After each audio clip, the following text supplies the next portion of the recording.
ओम नारायणं नमस्कृत्य नरं चैव नरोत्तमं देवीं सरस्वतीं व्यासं ततो जयमुदीरये।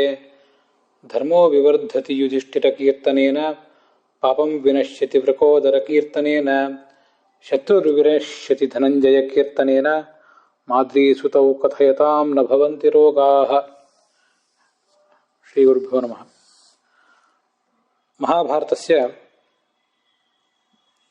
अंतिमे पर्वणि स्वर्गारोहण नामके अयं पंचमः भागः, ऐदनेय भाग।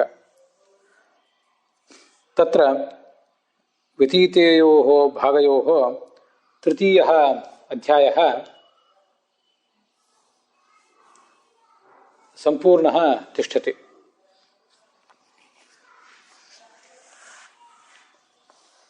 दुर्योधनः स्वर्गमेव प्राप, मुख्यं न तु सांकल्पिकं स्वर्गं। ये तामसाः दुर्योधनसदृशाः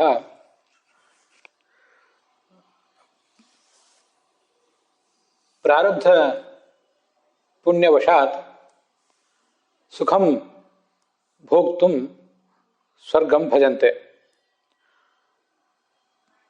मुख्यमेव स्वर्गं भजन्ते। प्रारब्धक्षयानन्तरं पुनः भूमिमागत्य जायन्ते अथवा शाश्वतम् अन्धन्तमयेव प्राप्स्यन्ते। इयमेव रीतिः सात्विकानामपि। ते मूलतः भगवद्भक्ताः स्वभावानुसारेण मुक्तिमेव प्राप्स्यन्ते ब्रह्मलये। ततः पूर्वं प्रारब्ध पुण्यं भोक्तुं स्वर्गं गच्छन्ति, प्रारब्धं पापं च भोक्तुं निरयं गच्छन्ति। योऽयं स्वर्गः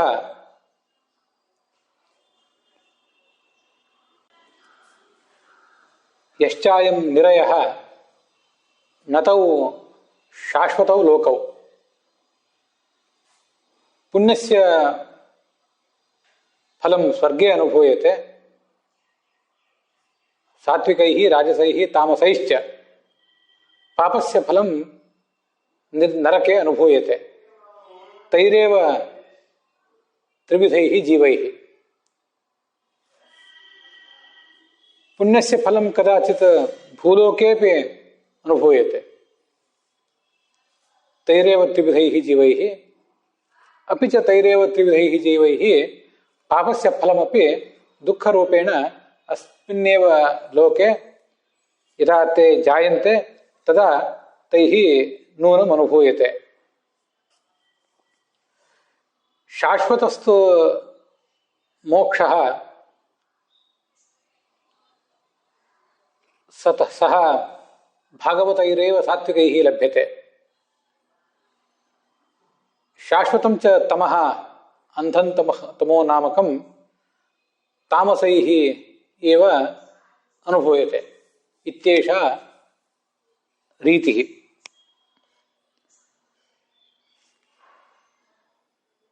योऽयं सांकल्पिकः स्वर्गः दुर्योधनेन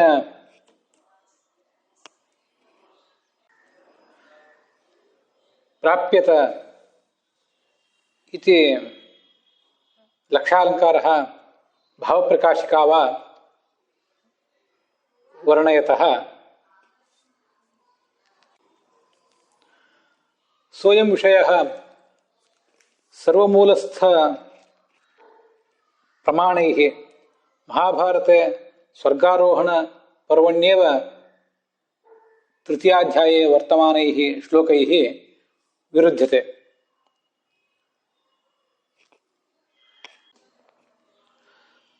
स्वर्गारोहण पर्वणः प्रथमाध्याये एवं युधिष्ठिरस्य दर्शनं वर्ण्यते।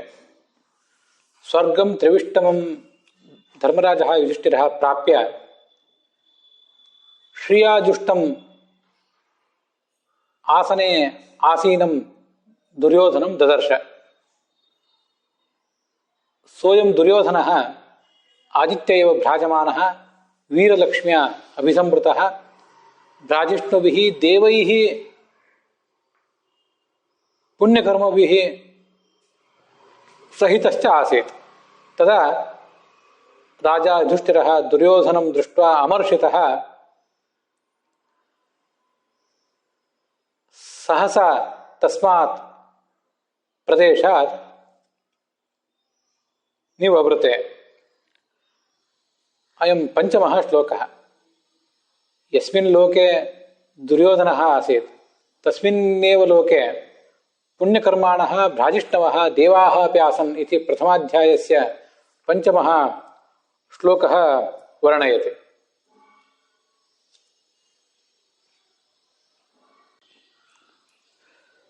तृतीयाध्यायेपि अन्तिमः षट्चत्वारिंशः मूरನೇ अध्यायದ 46ನೇಯ ಶ್ಲೋಕೋಪಿ ಯಸ್ಮಿನ್ ಲೋಕೆ ವಿಗತಮನ್ಯವಃ ಪಾಂಡವಾಃ ಧಾರ್ತರಾಷ್ಟ್ರಾಶ್ಚ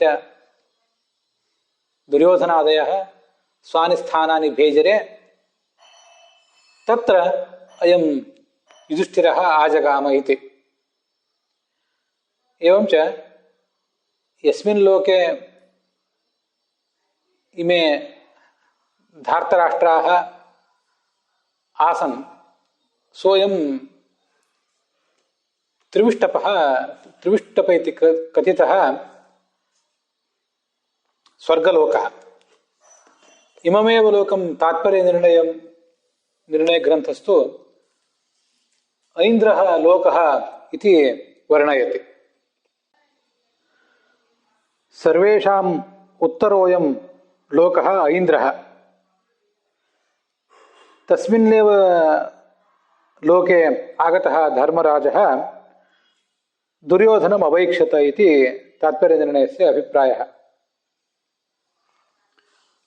अतः मुख्य एव स्वर्गलोकः। यः सात्विकैः राजसैर्वा तात्कालिकरूपेण प्राप्यते स एव दुर्योधनादिभिरपि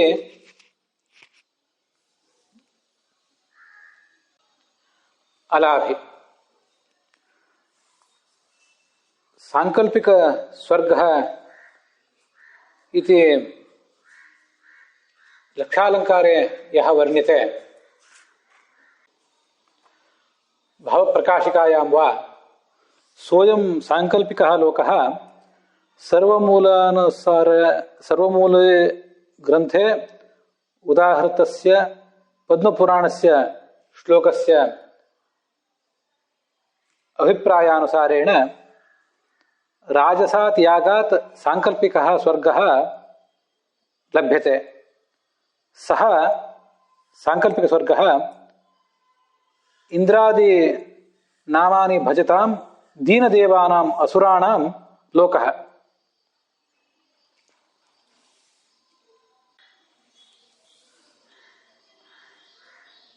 ಈ ಹಿಂದೆ ದುರ್ಯೋಧನ ಪಡೆದದ್ದು ಮುಖ್ಯವಾದ ಸ್ವರ್ಗವೇ, ಅದೇನು ಸಾಂಕಲ್ಪಿಕವಾದ ಸ್ವರ್ಗ ಅಲ್ಲ.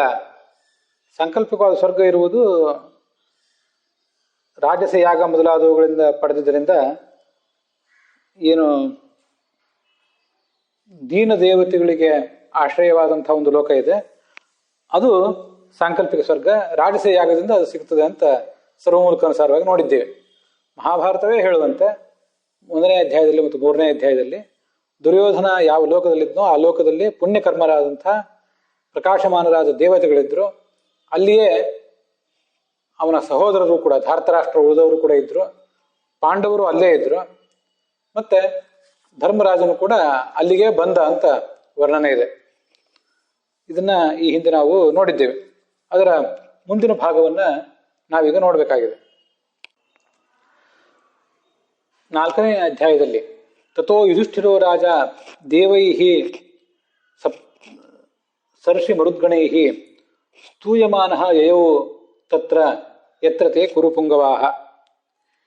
ಈ ಕುರುವಂಶದ ಎಲ್ಲ ತನ್ನವರು ಮತ್ತು ಕೌರವರು ಎಲ್ಲರೂ ಎಲ್ಲಿದ್ದರೋ ಅಲ್ಲಿಗೆ ಅವನು ಬಂದು ತಲುಪಿದ. ಅಲ್ಲಿಯೇ ಅವನೆಲ್ಲರನ್ನೂ ಕೂಡ ನೋಡಿದ, ಕೃಷ್ಣನನ್ನು ನೋಡಿದ ಅಂತ ಮತ್ತೆ ದ್ರೌಪದಿಯನ್ನು ನೋಡಿದ ಅಂತ ಈ ಅಧ್ಯಾಯದಲ್ಲಿ ವರ್ಣಿಸ್ತಾರೆ. ಪರಬ್ರಹ್ಮ ಸ್ವರೂಪದಿಂದ ಸಂಪನ್ನನಾದಂತಹ ಕಂಗೊಳಿಸ್ತಾ ಇರುವಂತಹ ಕೃಷ್ಣನನ್ನ ಧರ್ಮರಾಜ ನೋಡಿದ. ದದರ್ಶ ತತ್ರ ಗೋವಿಂದಂ ಬ್ರಾಹ್ಮೇಣ ವಪುಷಾನ್ವಿತಂ ತೇನೈವ ದೃಷ್ಟಪೂರ್ವೇಣ ಸಾದೃಶ್ಯೇನೈವ ಸೂಚಿತಂ. ಭೂಲೋಕದಲ್ಲಿ ಹಿಂದೆ ಕೃಷ್ಣನನ್ನು ಅವನು ನೋಡಿದ್ನಲ್ಲ, ಆದ್ರಿಂದಾಗಿ ಅವನೇ ಕೃಷ್ಣ ಅಂತ ಗೊತ್ತಾಯ್ತು ಅವನಿಗೆ. ಆ ಕೃಷ್ಣನ ಸಮೀಪದಲ್ಲಿ ಅವನ ಚಕ್ರ ಮೊದಲಾದ ದಿವ್ಯಾಸ್ತ್ರಗಳು ಅವರು ಕೂಡ ಮೂರ್ತಿಮಂತರಾಗಿ ಕೃಷ್ಣನ ಸೇವೆಯಲ್ಲಿ ತೊಡಗಿದ್ರು.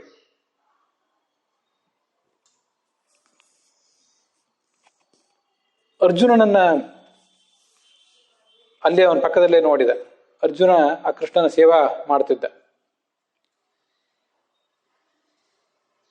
ಯುಧಿಷ್ಠಿರನನ್ನು ನೋಡಿದ ಕೂಡಲೇ ಆ ಅರ್ಜುನ ಮತ್ತೆ ಕೃಷ್ಣರು ಕೂಡ ಹಿಂದಿರಂತೆ ಅವನನ್ನ ಸ್ವಾಗತಿಸಿದರು.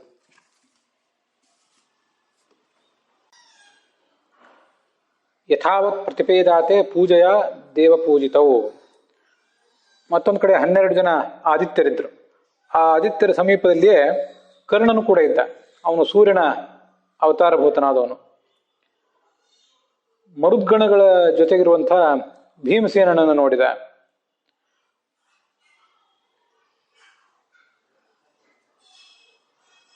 ಭೀಮಸೇನ ವಾಯುವಿನ ದಿವ್ಯ ರೂಪವನ್ನ ಪಡೆದಿದ್ದ. ಅಶ್ವಿನಿ ದೇವತೆಗಳ ಸ್ಥಾನದಲ್ಲಿ ಈ ನಕುಲ ಮತ್ತು ಸಹದೇವರನ್ನು ಕೂಡ ನೋಡಿದ ಈ ಧರ್ಮರಾಜ. ಮತ್ತೆ ಕಮಲದ ಮಾಲೆಯನ್ನು ಧರಿಸಿರುವಂಥ ಬೆಳಗುತ್ತಾ ಇದ್ದಂಥ ದ್ರೌಪದಿಯನ್ನು ಕೂಡ ಭೀಮಸೇನನ ಸಮೀಪದಲ್ಲಿ ಅವನು ನೋಡಿದ. ವಪುಷಾ ಸ್ವರ್ಗಮಾರ್ಗ ಆಕ್ರಮ್ಯ ತಿಷ್ಠಂತಿ ಮರ್ಕವರ್ಚಸಂ.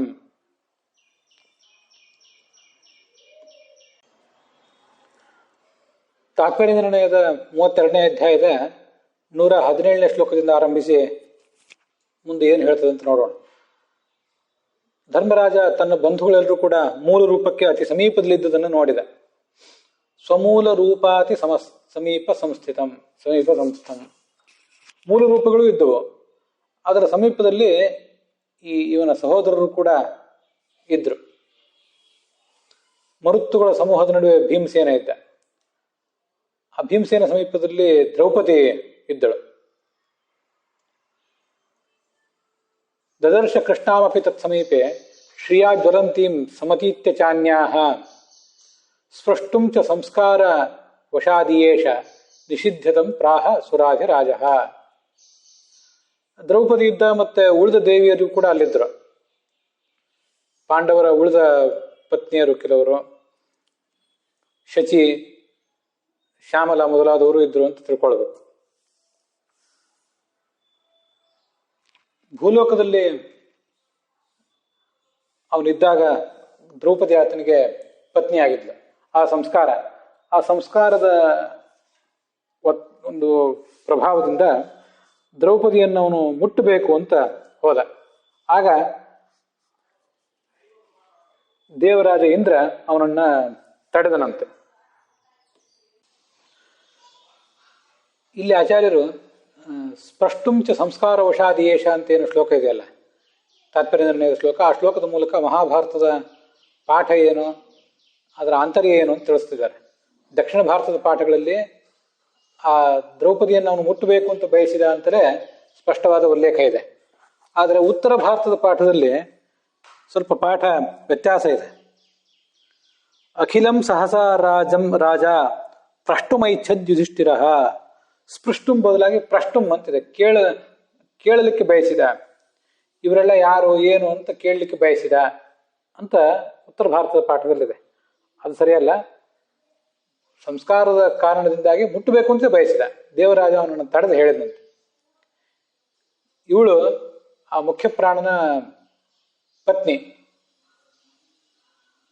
ಜಗತಾಂ ಪ್ರಿಯಸ್ಯ ಪ್ರಾಣಾತ್ಮನೋ ಜೀವವರೇಶ್ವರಸ್ಯ ಪ್ರಾಣಪ್ರಿಯ ಶ್ರೀರಿತಿ ನಾಮ ಯಸ್ಯಾಹ. ಅವಳಿಗೆ ಶ್ರೀ ಅಂತ ಹೆಸರು.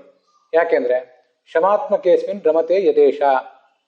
ಸುಖ ಸ್ವರೂಪನಾದಂತಹ ಪ್ರಾಣನಲ್ಲಿ ಆಶ್ರಯ ಪಡೆದು ಇವಳು ಸುಖಿಸುವುದರಿಂದ, ತಾನೂ ಸುಖವನ್ನು ಪಡೆಯುವುದರಿಂದ ಅವಳಿಗೆ ಶ್ರೀ ಅಂತ ಹೆಸರು.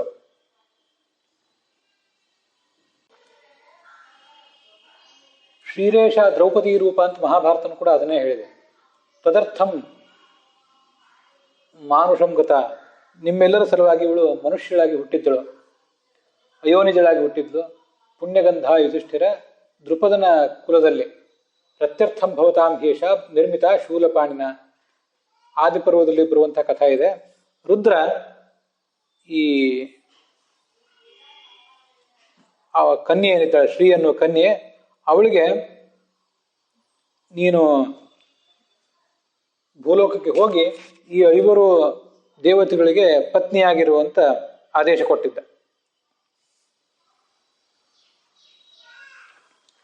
ಹಿಂದೆ ಅವಳು ದ್ರೌಪದಿಯಾಗಿದ್ದಾಗ ಅಲ್ಲಿ 5 ಜನ ಕನ್ಯೆಯರಿದ್ರು, 5 ಜನ ದೇವಿಯರು ಅಲ್ಲಿದ್ರು.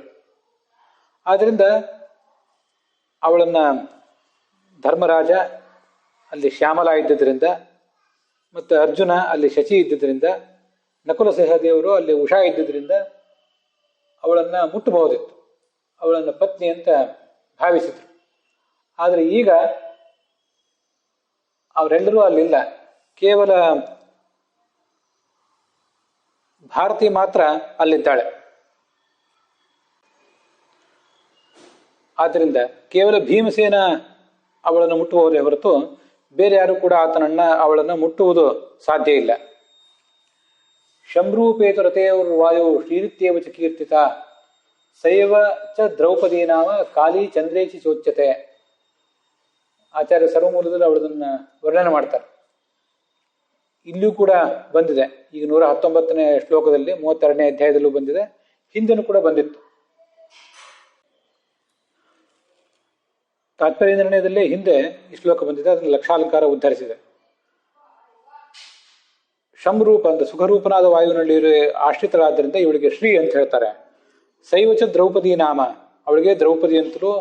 ಕಾಲಿ ಅವಳದೇ ಮತ್ತೊಂದು ರೂಪ, ಕಾಶಿರಾಜನ ಮಗಳಾಗಿ ಹುಟ್ಟಿದ್ಲು. ಚಂದ್ರ ಅಂತ ಮತ್ತೊಂದು ರೂಪವನ್ನು ಕೂಡ ಆಕೆ ತಾಳಿದ್ಲು. ಹಿಂದೆ ಅದನ್ನೆಲ್ಲ ಆದಿಪರ್ವದಲ್ಲಿ ನಾವು ನೋಡಿದ್ದೇವೆ.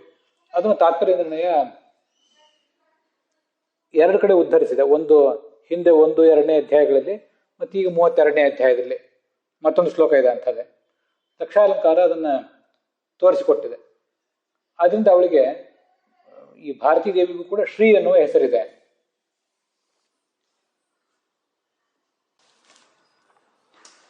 ಯಸ್ಮಾತ್ ಚತುರ್ದೇಹ ಗತಸ್ಯ ವಾಯೋ ವಾಯುಪ್ರಿಯ ಭೀಮತನೋಸ್ತಥೈವ ಭೋಗಾಯ ಸೃಷ್ಟ ಪುರುಷೋತ್ತಮೇನ ವಿಷ್ಣುತ್ ಪ್ರಿಯಾರ್ಥಂ ಭವತಾಂಚ ದಾರೈಹಿ.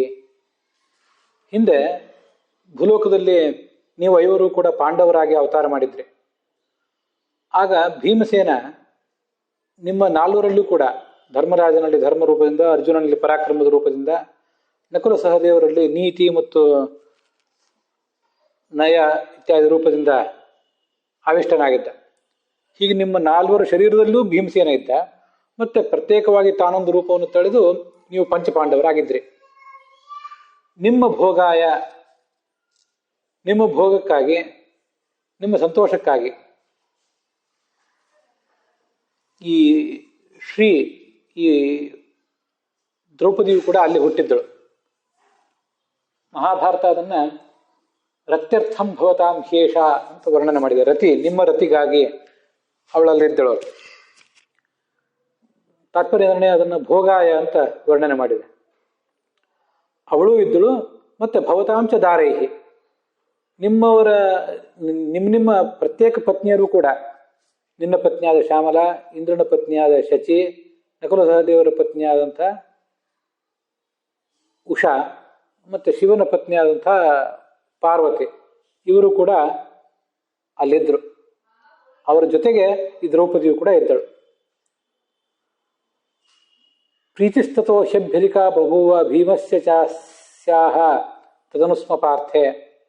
ಆದ್ರಿಂದ ಆ ಭೀಮಸೇನಿಗೂ ದ್ರೌಪದಿಗೂ ಹೆಚ್ಚು ಪ್ರೀತಿ ಇತ್ತು. ಅನಂತರ ಭೀಮಸೇನ ಬಳಿಕ ಅರ್ಜುನಲ್ಲಿ ಹೆಚ್ಚು ಪ್ರೀತಿ, ಆ ಬಳಿಕ ಧರ್ಮರಾಜನಲ್ಲಿ, ಮುಂದೆ ನಕುಲ ಸಹದೇವರಲ್ಲಿ.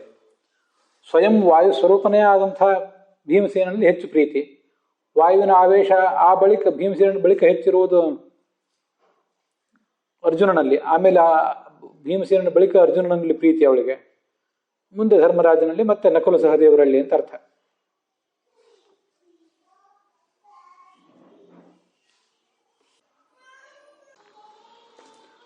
ಇದಾಹಿ ಸಾ ಶುದ್ಧತನ ಪ್ರಜಾತ ಶಚ್ಯಾದಿಯೋಕಾಪಗತಾಗ್ರದೇಹ. ಈಗ ಅವಳು ಶುದ್ಧ ಭಾರತೀ ರೂಪದಿಂದಲೇ ಕಂಗೊಳಿಸ್ತಾ ಇದ್ದಾಳೆ. ಅಲ್ಲಿ ಶಚಿ, ಶ್ಯಾಮಲ ಮೊದಲದವರು ಯಾರೂ ಕೂಡ ಇಲ್ಲ. ಮತ್ತೆ ನೀವೆಲ್ಲರೂ ಮುಖ್ಯಪ್ರಾಣನ ವಿಶೇಷಾವೇಶ ರಹಿತರಾಗಿ ನಿಮ್ಮ ಸ್ವರೂಪದಿಂದ ಇದ್ದೀರಿ.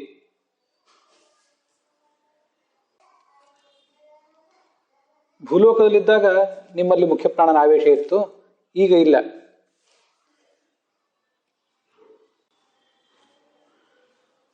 ಸ್ಪರ್ಶೇಪಿನ ಸ್ಯಾಃ ಪವಮಾನ ಪತ್ನ್ಯಾ. ಇಂದ್ರ ಹೇಳ್ತಾನೆ, ಈ ವಾಯುಪತ್ನಿಯ ಸ್ಪರ್ಶ ಮಾಡಲಿಕ್ಕೆ ಬೇಕಾದ ಶುದ್ಧಿ ಯೋಗ್ಯತಾ ಯಾವುದು ಕೂಡ ನಿಮಗಿಲ್ಲ. ಸುಪೂತತ ಅಲಂ ಭವತಾಮಿದಾನೀಂ ನಚ ಉತ್ತರತ್ರಾಪಿ ಭವೇತ್ ಕಥಂಚಿತ್. ಈಗಲೂ ಬರೋದಿಲ್ಲ, ಮುಂದೆಯೂ ಅದು ಬರೋದಿಲ್ಲ.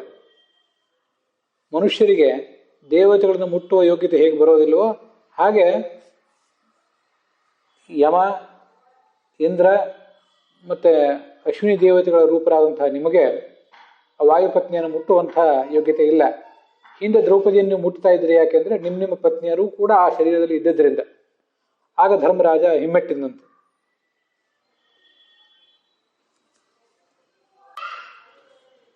ಇಲ್ಲೊಂದು ಅದ್ಭುತವಾದ ವಿಷಯ ಹೇಳ್ತಾರೆ ಆಚಾರ್ಯರು.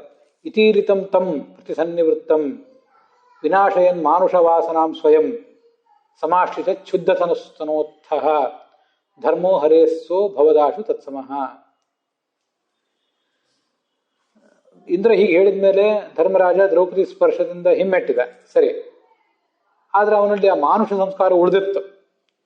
ಆಗ ಭಗವಂತನ ಬಲಸ್ತನದಿಂದ ಹುಟ್ಟಿದಂಥ ಯಮಧರ್ಮ ಮೂಲ ರೂಪದಿಂದ ಅಲ್ಲೇನಿದ್ದ, ಅವನು ಈ ಧರ್ಮರಾಜನನ್ನು ಆಲಿಂಗಿಸಿದ. ಆಗ ಈ ಧರ್ಮರಾಜ ಪೂರ್ಣವಾಗಿ ಯಮಧರ್ಮನಿಗೆ ಸದೃಶನಾದ. ಮಾನುಷ ಸಂಸ್ಕಾರ ಅನ್ನೋದು ಎಷ್ಟು ಪ್ರಬಲವಾದದ್ದು. ಮನುಷ್ಯರೇ ದುಡಿದು ಮನುಷ್ಯರು ಗಳಿಸಿದಂಥ ಧನ, ಅದರಿಂದ ತಂದು ಹಾಕಿದಂಥ ಪದಾರ್ಥಗಳು, ಅಡಿಗೆ ಮಾಡಿದವರು ಮನುಷ್ಯರು, ಬಡಿಸಿದವರು ಮನುಷ್ಯರು, ಬೆಳಗಾಗಿ ಎದ್ದ ಮೇಲೆ ಸಾಯಂಕಾಲ ಮಲಗುವವರೆಗೂ ನೋಡುವುದು ಮನುಷ್ಯರನ್ನ, ಹುಟ್ಟಿದ ಆರಂಭ್ಯ ಸಾಯುವವರೆಗೂ ನೋಡುವುದು ಮನುಷ್ಯರನ್ನ ಈ ಭೂಲೋಕದಲ್ಲಿ. ಇದು ಮನುಷ್ಯರ ಸಂಸ್ಕಾರ. ಸ್ವಯಂ ದೇವತೆ ಯಮಧರ್ಮ ಅವನು, ಆ ಧರ್ಮರಾಜ. ಗಂಗಾ ನದಿಯಲ್ಲಿ ಸ್ನಾನ ಮಾಡಿ ಮನುಷ್ಯ ದೇಹವನ್ನು ಕಳ್ಕೊಂಡಿದ್ದ, ದಿವ್ಯ ದೇಹವನ್ನೇ ಪಡ್ಕೊಂಡಿದ್ದ. ಆದ್ರೆ ಇನ್ನೂ ಆ ಮಾನುಷ ಸಂಸ್ಕಾರ ಇತ್ತು. ಆ ಮಾನುಷ ಸಂಸ್ಕಾರವನ್ನು ಅವನಲ್ಲಿ ಕಳೆಯುವುದಕ್ಕಾಗಿ ಧರ್ಮರಾಜ ಆತನನ್ನು ಆಲಂಗಿಸಿಕೊಂಡ. ಆಗ ಈ ಧರ್ಮರಾಜನನ್ನು ಆಲಂಗಿಸಿಕೊಂಡ. ಆಗ ಅವನು ಪೂರ್ಣವಾಗಿ ಶುದ್ಧ ರೂಪವನ್ನ ಪಡೆದ. ಪಾಂಡವರೆಲ್ಲ ಮುಂದೆ ತಮ್ಮ ತಮ್ಮ ಮೂಲ ರೂಪದೊಂದಿಗೆ ತಮ್ಮ ಲೋಕಗಳನ್ನ ಪ್ರವೇಶ ಮಾಡಿದರು.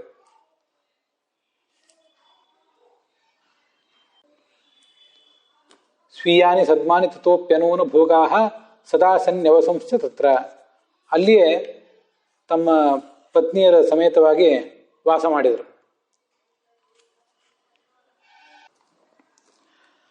ತತ್ರಾಪಿ ಕೃಷ್ಣೇನ ಸಮಾಗಮೋಭೂತ್.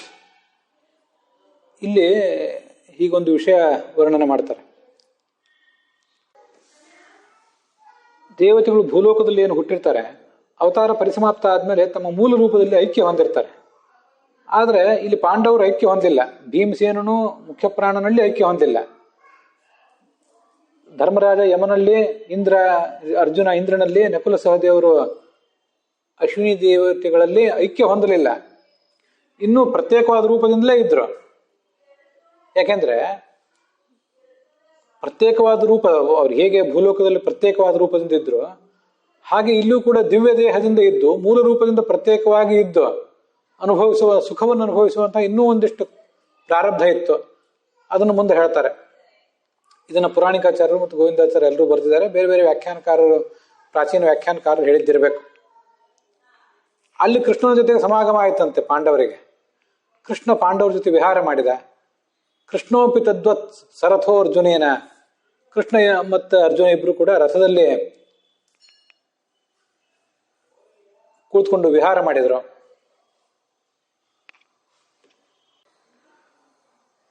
ಉಳಿದ ಅನೇಕ ದೇವತೆಗಳು, ವಸು ಮತ್ತೆ ಬೃಹಸ್ಪತಿ ಮೊದಲಾದವರೆಲ್ಲ ಭೀಷ್ಮ ದ್ರೋಣಾದಿಗಳಾಗಿ ಹುಟ್ಟಿದ್ರಲ್ಲ, ಅವರೆಲ್ಲ ಪ್ರಾರಬ್ಧ ಕರ್ಮ ತಮ್ಮದು ಕಳ್ಕೊಂಡ ಮೇಲೆ ತಮ್ಮ ಮೂಲ ರೂಪದ ಜೊತೆಗೆ ಐಕ್ಯವನ್ನು ಹೊಂದಿಬಿಟ್ರು ಕೂಡಲೇ. ಆದರೆ ಈ ಪಂಚ ಪಾಂಡವರು ಮಾತ್ರ ಐಕ್ಯವನ್ನು ಹೊಂದಲಿಲ್ಲ. ಯಾಕೆ? ಅದಕ್ಕೊಂದು ಕಾರಣ ಇದೆ. ಅದನ್ನು ಮುಂದೆ ವರ್ಣನೆ ಮಾಡ್ತಾರೆ. ಇದೇ ತಾತ್ಪರ್ಯ ನಿರ್ಣಯದಲ್ಲೇ ವರ್ಣನೆ ಮಾಡ್ತಾರೆ. ಅದಕ್ಕೆ ಅವರು ಪ್ರತ್ಯೇಕ ರೂಪದಿಂದ ಇದ್ರು. ಮಹಾಭಾರತದ ಭಯಂಕರವಾದ ಯುದ್ಧದಲ್ಲಿ ಈ ಏನು ಅಸುರರು ಮಡಿದ್ರಲ್ಲ, ಅವರು ವೀರ ಸ್ವರ್ಗದಲ್ಲಿ ದಿವ್ಯ ಭೋಗಗಳನ್ನ ಅನುಭವಿಸಿದರು. ಎಷ್ಟು ವರ್ಷ ಕಾಲ? 4300 ವರ್ಷಗಳ ಕಾಲ ಅಂತ ಹೇಳ್ತಾರೆ. ತಾತ್ಪರ್ಯ ನಿರ್ಣಯದಲ್ಲೇ ಆ ಉಲ್ಲೇಖ ಇದೆ. 4,000 ತ್ರಿಶತೋತ್ತರಂತೆ ಸಂವತ್ಸರಾಣ ಅನುಭೂಯ ದಿವ್ಯಾನ್ ಭೋಗಾನ್, ದಿವ್ಯವಾದ ಭೋಗಗಳನ್ನೇ ಅನುಸರಿಸಿದರು. ಮತ್ತೆ ಮನುಷ್ಯರಾಗಿ ಹುಟ್ಟಿ ಸದಾ ಈಶ್ವರೋಹಂ ಅಸತ್ ಜಗತ್ ಇತಿ ಧಿಯಾ ಆಪ್ನುವನ್ ತಮಃ, ಮುಂದೆ ದುಷ್ಟ ತತ್ವವನ್ನು ಪ್ರಚಾರ ಮಾಡಿದರು. ನಾನೇ ಭಗವಂತ, ಜಗತ್ತು ಸುಳ್ಳು ಮೊದಲಾದ ತತ್ವಗಳನ್ನು ಪ್ರಚಾರ ಮಾಡಿದರು. ಗಮನಿಸಬೇಕು, ದುಷ್ಟರಾದವರಿಗೂ ಕೂಡ ತಾಮಸರಾದವರಿಗೂ ಕೂಡ ಸ್ವರ್ಗ ಸುಖ ಇದೆ. ಆದರೆ ಅದು ಕೆಲವು ದಿನಗಳ ಕಾಲ, ಕೆಲವು ವರ್ಷಗಳ ಕಾಲ, ಕೆಲವು ಶತಮಾನಗಳ ಕಾಲ, ಹೀಗೆಲ್ಲ. ಇವರಿಗೆ 4300 ವರ್ಷಗಳ ಕಾಲ ಆ ಸ್ವರ್ಗಲೋಕದಲ್ಲಿ ಸುಖ ಇತ್ತು. ಅದರಿಂದ ಮುಂದೆ ಅವರೆಲ್ಲ ಮತ್ತೆ ಭೂಲೋಕದಲ್ಲಿ ಬಂದು ಹುಟ್ಟಿದರು. ಹೀಗೆ ಅವ್ರು ಸಾಧನೆ ಮಾಡ್ಕೊಂಡು ಹೋಗ್ತಿರ್ತಾರೆ. ದೇವತೆಗಳಾಗಲಿ ದೈತ್ಯರೇ ಆಗಲಿ ಶಾಶ್ವತವಾದ ಮುಕ್ತಿಗೆ, ಶಾಶ್ವತವಾದ ಅನಂತಮಸ್ಸಿಗೆ ಹೋಗೋದಕ್ಕಿಂತ ಮುಂಚೆ ಈ ಥರದ ದೀರ್ಘವಾದ ಸಾಧನೆಯನ್ನು ಮಾಡಬೇಕಾಗ್ತದೆ. ತಮಸ್ಸು ಏನು ಸುಲಭವಾಗಿ ಪ್ರಾಪ್ತ ಆಗೋದಿಲ್ಲ, ಅದಕ್ಕೂ ದೊಡ್ಡ ಸಾಧನೆಯೇ ಬೇಕು. ಅದಕ್ಕಾಗಿ ಮತ್ತೆ ಮತ್ತೆ ಅವರು ಮೂಲ ರೂಪದಿಂದ ಮತ್ತೆ ಅವತಾರ ರೂಪದಿಂದ ಜನಿಸಿ ನಾನಾ ಥರದ ಸಾಧನೆಯನ್ನು ಮಾಡಬೇಕಾಗ್ತದೆ. ಭಗವದ್ಭಕ್ತರಿಗೆ ಹೇಗೆ ಭಗವಂತನ ಗುಣಗಳನ್ನು ವರ್ಣನೆ ಮಾಡುವುದನ್ನ ಮತ್ತು ಅವನ ಮಹಿಮೆಯನ್ನು ವರ್ಣನೆ ಮಾಡುವುದನ್ನ ತಮ್ಮ ಸಾಧನೆ ಅಂತ ತಿಳ್ಕೊಂಡಿರ್ತಾರೋ, ಹಾಗೆ ಈ ದೈತ್ಯರು ಕೂಡ ವೇದಾದಿ ಶಾಸ್ತ್ರಗಳಿಗೆ ವಿರುದ್ಧವಾದ ತತ್ವವನ್ನು ವರ್ಣನೆ ಮಾಡುವುದೇ ತಮ್ಮ ಕಾಯಕ ಅಂತ ತಿಳ್ಕೊಂಡಿರ್ತಾರೆ. ಮುಂದೆ ಅವರಿಗೆ ಅದರಿಂದ ತಮಸ್ಸಾಗ್ತದೆ. ಆ ಅಂಧಂತಮಸ್ಸಿನಲ್ಲೂ ಆ ಅಸುರರಿಗೆ ದುಃಖದ ವ್ಯತ್ಯಾಸ ಇದೆ. ಕಲಿಗೆ ಹೆಚ್ಚು ದುಃಖ, ಮುಕ್ತಿಯಲ್ಲಿ ಚತುರ್ಮುಖ ಬ್ರಹ್ಮನಿಗೆ ಹೆಚ್ಚು ಸುಖ, ಹಾಗೆ ತಮಸ್ಸಿನಲ್ಲಿ ಕಲಿಗೆ ಹೆಚ್ಚು ದುಃಖ. ಜ್ಞಾನದ ತಾರತಮ್ಯದಿಂದಾಗಿ ಚತುರ್ಮುಖ ಬ್ರಹ್ಮನಿಗೆ ಹೆಚ್ಚು ಸುಖ. ನಾವು ಇದನ್ನು ಬ್ರಹ್ಮಸೂತ್ರ ಭಾಷ್ಯದಲ್ಲಿ ನೋಡಿದ್ದೇವೆ. ಸಂಪೂರ್ಣ ಉಪಾಸನಾತ್ ಬ್ರಹ್ಮ ಸಂಪೂರ್ಣ ಆನಂದ ಭಾಗ್ ಭವೇತ್. ಗುಣೈಸ್ಸರ್ವೈರುಪಾಸ್ಯೋಸೋ ಬ್ರಹ್ಮಣ ಪರಮೇಶ್ವರ ಅನ್ಯೈ ಯಥಾಕ್ರಮಂ ತೇವ ಮಾನುಷೈ ಕೈಶ್ಚಿದೇವತ್ತು ಅಂತ. ಪರಮಾತ್ಮನನ್ನ ಸಕಲ ಗುಣ ಪೂರ್ಣಕವಾಗಿ ಉಪಾಸನೆ ಮಾಡುವವನು ಚತುರ್ಮುಖ ಬ್ರಹ್ಮ. ಉಳಿದವರು ಆತನಿಂದ ಕೆಳಗೆ ಬಂದವರೆಲ್ಲ, ಕೆಳಗಿದ್ದಂಥ ಜೀವಿಗಳೆಲ್ಲ ಕೆಲವು ಗುಣಗಳಿಂದ ಆತನನ್ನು ಉಪಾಸಿಸ್ತಾರೆ. ಮನುಷ್ಯರು ಮತ್ತು ಕಡಿಮೆ ಗುಣಗಳಿಂದ ಆತನನ್ನು ಉಪಾಸಿಸ್ತಾರೆ. ಸಂಪೂರ್ಣ ಉಪಾಸನೆ ಮಾಡುವವನು ಚತುರ್ಮುಖ ಬ್ರಹ್ಮ. ಆದ್ರಿಂದ ಅವನಿಗೆ ಸಂಪೂರ್ಣ ಆನಂದ ಇದೆ. ಆತನಿಗೆ ಸದಾನಂದ ಅಂತಲೇ ಶಾಸ್ತ್ರದಲ್ಲಿ ವರ್ಣನೆ ಮಾಡ್ತಾರೆ. ಇದು ಜ್ಞಾನ ಮತ್ತು ಉಪಾಸನೆ ತಾರತಮ್ಯದಿಂದ ಸಾತ್ವಿಕರಿಗಾಗುವಂತಹ ಸುಖ ಮತ್ತು ಮುಕ್ತಿ. ಹರಿದ್ವೇಷ, ಭಗವದ್ವೇಷ ಮತ್ತು ಭಾಗವತ ದ್ವೇಷವನ್ನ ಅತಿ ಹೆಚ್ಚು ಯಾರು ಮಾಡ್ತಾರೋ ಅವರಿಗೆ ಅತಿ ಹೆಚ್ಚು ದುಃಖ ಅಂಧಂತಮಸ್ಸಿನಲ್ಲಿ. ಅದು ಕಲಿಗೆ. ಉಳಿದವರಿಗೆ ಮತ್ತೂ ಕಡಿಮೆ ಅಂತ ತಿಳ್ಕೊಳ್ಬೇಕು.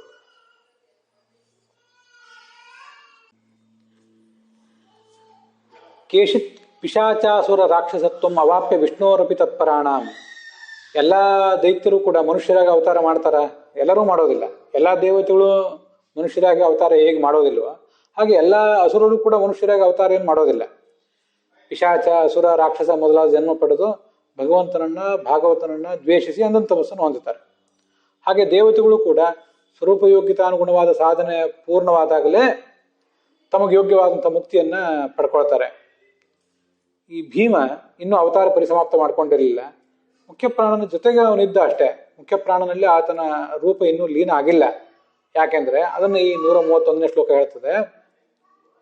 ಚತುಸ್ಸಹಸ್ರೇ ತ್ರಿಶತೋತ್ತರೇತು, ಕಲಿಯುಗದಲ್ಲಿ 4300 ವರ್ಷಗಳಾದ ಬಳಿಕ, ಅರ್ಥಾತ್ ಈಗ 700-800 ವರ್ಷದ ಹಿಂದೆ,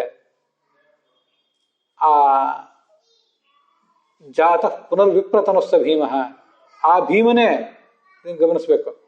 ಮುಖ್ಯ ಪ್ರಾಣನ ಭೀಮ ಎಂಬ ರೂಪವೇ ಈ ಬ್ರಾಹ್ಮಣನಾಗಿ ಹುಟ್ಟಿತು.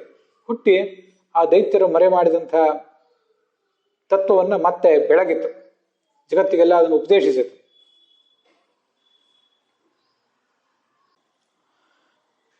ಪಾಂಡವರು ಈ ಲೋಕವನ್ನು ಬಿಟ್ಟು ಹೋದ ಬಳಿಕ ಚತುಸ್ಸಹಸ್ರೇ ತ್ರಿಶತೋತ್ತರೆ, 4300 ವರ್ಷಗಳ ನಂತರ ಮತ್ತೆ ಈ ಭೀಮ ಮಧ್ವನಾಗಿ ಹುಟ್ಟಿದ.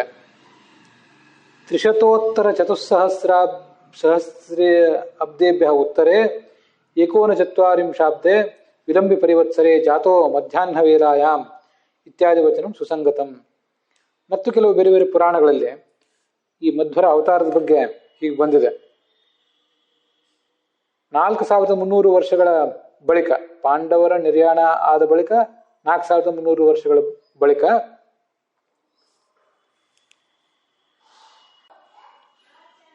ವಿಲಂಬಿ ಎನ್ನುವ ಸಂವತ್ಸರದಲ್ಲಿ ಮಧ್ಯಾಹ್ನದ ಹೊತ್ತು ಈ ಭೀಮ ಜನಿಸಿದ. ಇನ್ನು ಅದನ್ನ ನಿಖರವಾಗಿ ನಾವು ಹೇಳುವುದಾದ್ರೆ ಗೋವಿಂದಾಚಾರ್ಯ ಮಾಹಿತಿಗಳನ್ನು ಕೊಟ್ಟಿದ್ದಾರೆ.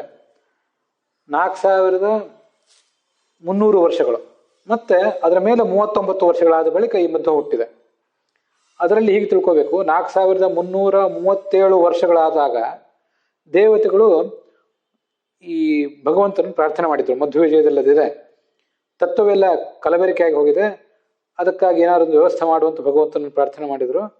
ಭಗವಂತ ತಾನು ಹುಟ್ಟಲಿಲ್ಲ, ಚತುರ್ಮುಖ ಬ್ರಹ್ಮನಿಗೆ ಅವತಾರ ಇಲ್ಲ, ಅದನ್ನು ಮುಖ್ಯ ಪ್ರಾಣನನ್ನೇ ಕಳಿಸಿದ ಅಂತ ಅಲ್ಲಿದೆ. ಹೀಗೆ 4337ನೇ ವರ್ಷದಲ್ಲಿ ದೇವತೆಗಳು ಪ್ರಾರ್ಥನೆ ಮಾಡಿದರು. 38ನೇ ವರ್ಷದಲ್ಲಿ ಗರ್ಭಕ್ಕೆ ಪ್ರವೇಶ ಮಾಡಿದ ಈ ಮುಖ್ಯ ಪ್ರಾಣ ಅಥವಾ ಭೀಮಸೇನ. ಮಧ್ಯಗೆ ಭಟ್ಟರ ಪತ್ನಿಯ ಗರ್ಭವನ್ನು ಪ್ರವೇಶ ಮಾಡಿದ. ಮುಂದೆ 39ನೇ ವರ್ಷದಲ್ಲಿ ಅವನು ಹುಟ್ಟಿದ.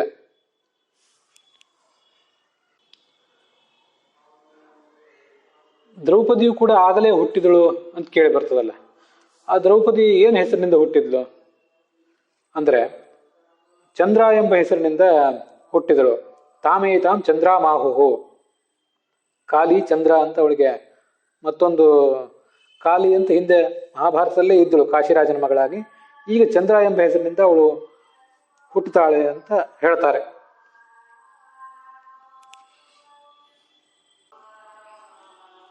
ಹೀಗೆ ಅವಳು ಭಗವಂತನ ಮತ್ತೆ ಮುಖ್ಯ ಪ್ರಾಣನ ಸೇವೆ ಮಾಡ್ತಾಳೆ. ಈ ಅಸುರರನ್ನೆಲ್ಲ ಅಂಧನ್ ತಮಸ್ಸಿಗೆ ಕಳಿಸ್ತಾಳೆ.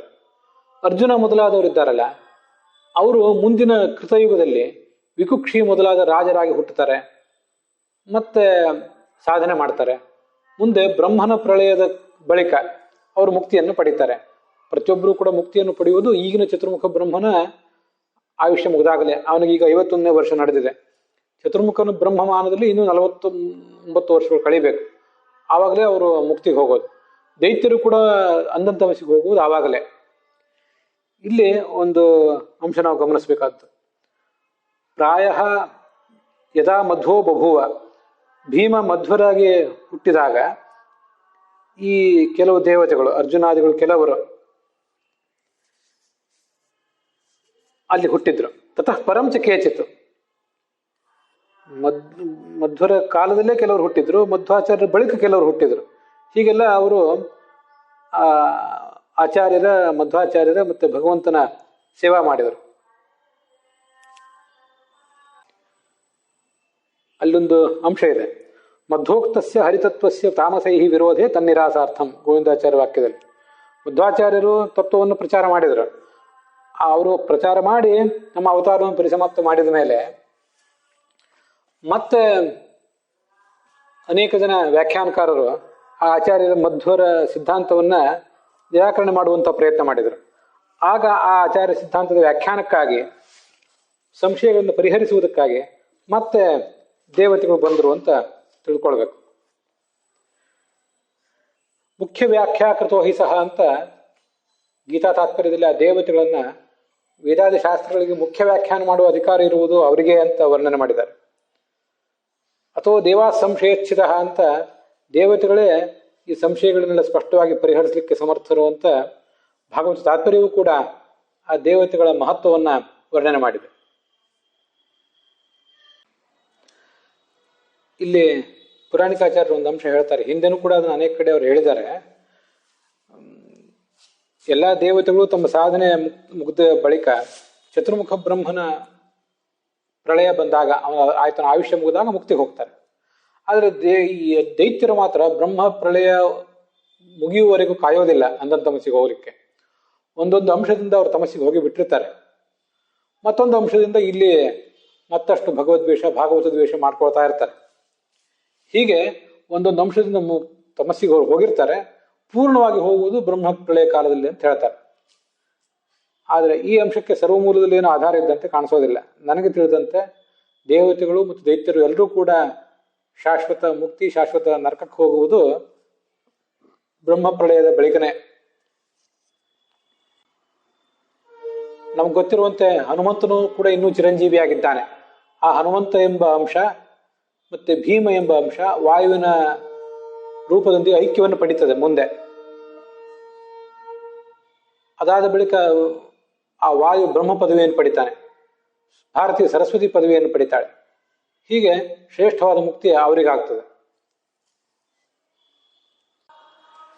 ಈ ಭಾರತಿ ಮತ್ತು ಮುಖ್ಯ ಪ್ರಾಣರು, ಹಾಗೆ ಸರಸ್ವತಿ ಮತ್ತು ಚತುರ್ಮುಖ ಬ್ರಹ್ಮರು ಯಾವಾಗ ಭೂಲೋಕದಲ್ಲಿ ಅವತಾರ ಮಾಡಿ ಬಂದಾಗ ಆವೇಶ ರೂಪದಿಂದ ಅಥವಾ ಅಂಶ ರೂಪದಿಂದ, ಹಾಗೆ ಸ್ವರ್ಗದಲ್ಲಿದ್ದಾಗಲ, ಬ್ರಹ್ಮ ಪದವಿಯಲ್ಲಿದ್ದಾಗಲೂ, ಮುಕ್ತಿಯಲ್ಲೂ ಪೂರ್ಣಗುಣನಾದ ಭಗವಂತನನ್ನ ಉಳಿದೆಲ್ಲ ಜೀವರಿಗಿಂತ ಹೆಚ್ಚು ಉಪಾಸನೆ ಮಾಡ್ತಾರೆ.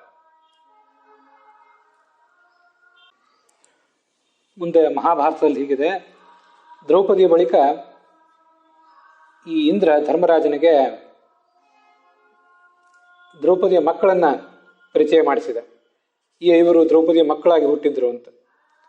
ಮುಂದೆ ಗಂಧರ್ವರಾಜನಾದ ಧೃತರಾಷ್ಟ್ರನನ್ನು ನೋಡು, ಇವನಿಗೆ ಮೂಲದಲ್ಲೂ ಕೂಡ ಧೃತರಾಷ್ಟ್ರ ಅಂತ ಹೆಸರೇ ಅಂತ ಈ ಶ್ಲೋಕದಿಂದ ಕಂಡು ಬರ್ತದೆ. ಇವನೇ ಧೃತರಾಷ್ಟ್ರನಾಗಿ ನಿಮಗೆ ದೊಡ್ಡಪ್ಪನಾಗಿ ಭೂಲೋಕದಲ್ಲಿ ಹುಟ್ಟಿದ್ದ.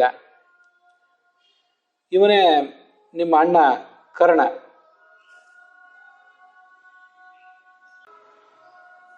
ನೀವು 5 ಪಾಂಡವರಿಗೂ ಇವನು ಹಿರಿಯ. ತನ್ನ ತಂದೆ ಸಾಕು ತಂದೆಯಾದಂತಹ ಸೂತ ಅಧಿರಥ ಏನಿದ್ದ, ಅವನ ಮಕ್ಕಳಲ್ಲೇ ಇವನು ಹಿರಿಯ. ರಾಧೇಯ ಅಂತ ಅವನಿಗೆ ಹೆಸರು. ಸೂತನ ಅಧಿರಥನ ಪತ್ನಿ ರಾಧಾ. ಆದ್ದರಿಂದ ಈಗ ಅವನು ಈ ಆದಿತ್ಯರ ಜೊತೆಗಿದ್ದಾನೆ. ಇವನನ್ನು ನೋಡು. ಸಾತ್ಯಕಿ ಮೊದಲಾದವರಿದ್ದಾರೆ, ಭೋಜರಿದ್ದಾರೆ. ಅವರೆಲ್ಲ ತಮ್ಮ ತಮ್ಮ ಮೂಲ ರೂಪಗಳ ಜೊತೆಗಿದ್ದಾರೆ. ಸುಭದ್ರೆಯ ಮಗನಾದಂಥ ಅಭಿಮನ್ಯುವನ್ನ ಇಲ್ಲಿ ನೋಡು, ಅವನು ಚಂದ್ರನ ಜೊತೆಗಿದ್ದಾನೆ. ಪಾಂಡು ಅವನು ಕುಂತಿ ಮತ್ತು ಮಾದ್ರಿಯ ಎಂಬ ಪತ್ನಿಯರ ಜೊತೆಗಿದ್ದಾನೆ. ಈ ನಿಮ್ಮ ತಂದೆ ಪಾಂಡು ಮಹಾರಾಜ ಯಾವತ್ತು ವಿಮಾನದಲ್ಲಿ ಕುತ್ಕೊಂಡು ನನ್ನ ಭೇಟಿಗೆ ಬರ್ತಿರ್ತಾನೆ. ಭೀಷ್ಮ ಅವನು ವಸುಗಳ ಜೊತೆಗಿರುವುದನ್ನು ನೋಡು. ದ್ರೋಣರು ಬೃಹಸ್ಪತಿ ಜೊತೆಗಿರುವುದನ್ನ ನೋಡು. ದ್ರೋಣಂ ಬೃಹಸ್ಪತಿಯ ಪಾರ್ಶ್ವೇ ಗುರುಮೇನಂ ರಿಷಾಮಯ. ಕೆಲವರು ಗುಹ್ಯಕರು, ಕೆಲವರು ದೇವತೆಗಳು, ಹೀಗೆ ತಮ್ಮ ತಮ್ಮ ರೂಪವನ್ನು ಪಡೆದಿರುವುದನ್ನ ನೀನು ನೋಡು ಅಂತ ಇಂದ್ರ ಧರ್ಮರಾಜನಿಗೆ ಹೇಳಿದೆ. ಅಲ್ಲಿಗೆ ಈ ಪ್ರಸ್ತುತ ಅಧ್ಯಾಯ 4ನೇ ಅಧ್ಯಾಯ ಸಮಾಪ್ತವಾಗಿದೆ. ಇವತ್ತಿನ ಭಾಗವು ಕೂಡ ಸಮಾಪ್ತವಾಗಿದೆ.